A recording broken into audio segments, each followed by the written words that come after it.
The autumn sun cast golden light through the trees in Central Park as Victoria Chambers sat on a bench, grateful for a rare afternoon away from her corner office.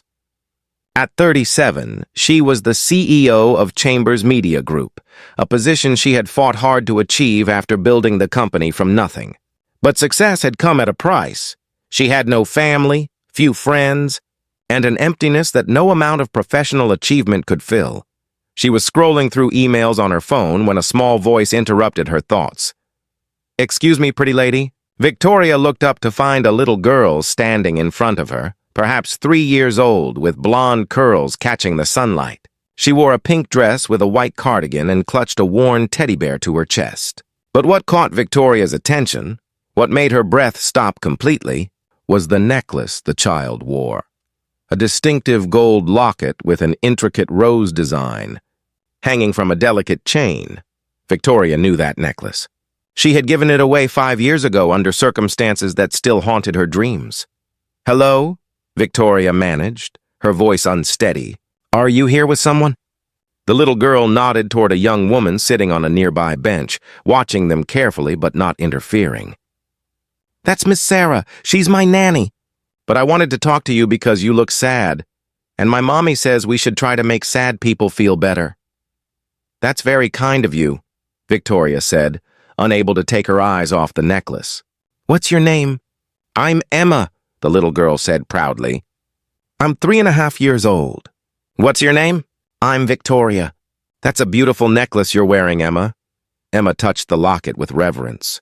"My mommy gave it to me before she went to heaven. Daddy says it was very special to her, that it was a gift from someone important. I wear it every day so Mommy can be close to me." Victoria felt tears prick her eyes. 5 years ago, she had made the hardest decision of her life. She had given up her daughter for adoption because she was 29, building a company, and her boyfriend had left when she got pregnant. She had been terrified and alone, convinced she could not give her baby the life she deserved. The adoption had been closed, but Victoria had left one thing with her daughter: the gold rose locket that her own mother had given her. The only truly precious thing she owned. "Emma, sweetheart, where's your father?" Victoria asked, her voice trembling. "He's coming," Emma said. "He had to get my toy from the car. But I wanted to ask you something. Can you be my mom for just one day? Daddy's sad because I don't have a mommy, and I'm sad too. If you could be my mommy for just today, maybe we could all be happy together." The innocent request broke something open inside Victoria. This was her daughter. This precious child with her blonde hair and her teddy bear and her kind heart was the baby she had held for 10 minutes before saying goodbye forever. "Emma!" a man's voice called out. And Victoria looked up to see a man approaching, probably in his late 30s, handsome in a rugged way, wearing jeans and a sweater. His expression was concerned but not angry. "I've told you not to bother strangers." He reached them and gently took Emma's hand. "I'm so sorry." She's very friendly and sometimes doesn't understand boundaries. Victoria stood up, and as she did, the man's eyes fell on her face, and he froze completely. Recognition flashed across his features, followed by shock. "Victoria?" he said, his voice barely a whisper. Victoria stared at him, and suddenly pieces clicked into place. Andrew Chen?" They had known each other briefly years ago, working at the same company before Victoria left to start her own business. But she had not seen him since, had not known he was connected to her past. "You adopted Emma," Victoria said, and it was not a question. Andrew looked at the necklace around Emma's neck, then back at Victoria, understanding dawning. The locket. "You're Emma's birth mother. You left this for her." Emma looked between them with confusion. "You know each other." Andrew knelt down to Emma's level. "Emma, sweetheart, can you go play with Miss Sarah for a few minutes? I need to talk to this lady about something important."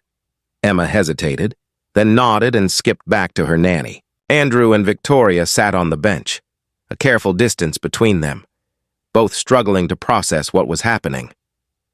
"My wife and I adopted Emma when she was 3 days old," Andrew said quietly. "The adoption agency said the birth mother was young, scared, wanted a better life for her baby.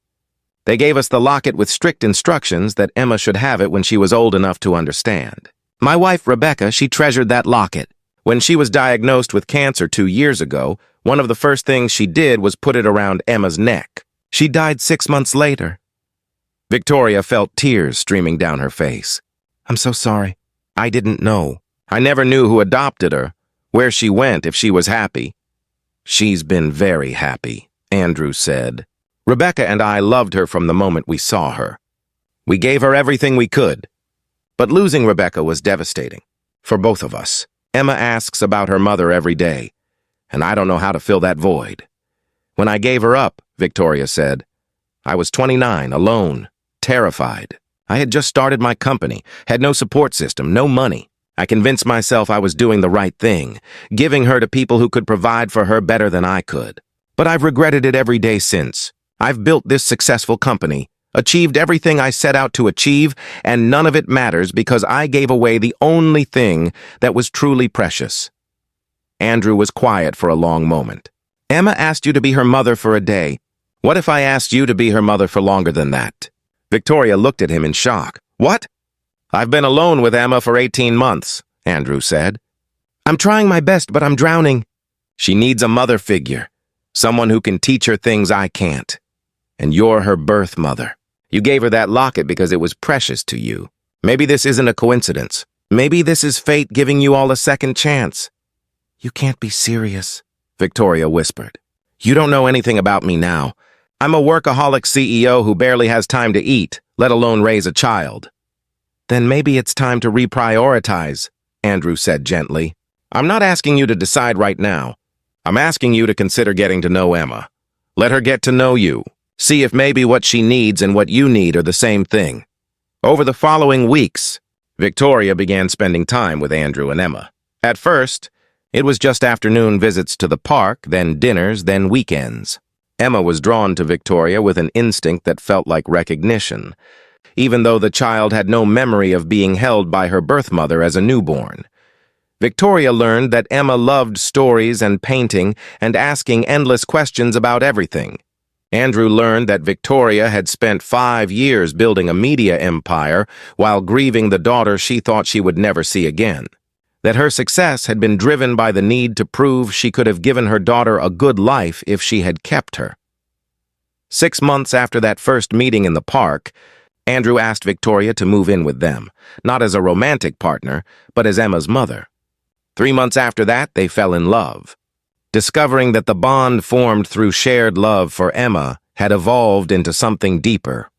A year after Victoria sat on that park bench and saw her daughter wearing her mother's locket, Andrew proposed to Victoria in the same spot, with Emma holding the rings and announcing to everyone around that her mommy and daddy were getting married. You asked me to be your mom for just 1 day, Victoria said to Emma on their wedding day, both of them wearing matching dresses, Emma's hands wrapped around the gold locket. And I'm going to be your mom for the rest of your life if that's okay with you. That's very okay, Emma said seriously. I knew you were my mommy the first time I saw you. The necklace told me. Sometimes the things we give away find their way back to us, carrying with them second chances we thought we had lost forever. And sometimes a child's simple request for 1 day of love opens the door to a lifetime of it, healing wounds we thought were permanent and building families from the broken pieces of our past. If this story touched your heart, please like, share, and subscribe for more tales of second chances, adoption reunions, and discovering that sometimes what we thought we lost forever was just waiting for the right moment to find its way home. Comment below and share about a time when something precious returned to you or when a chance encounter changed your life completely. Your story could give someone else hope that it's never too late for second chances.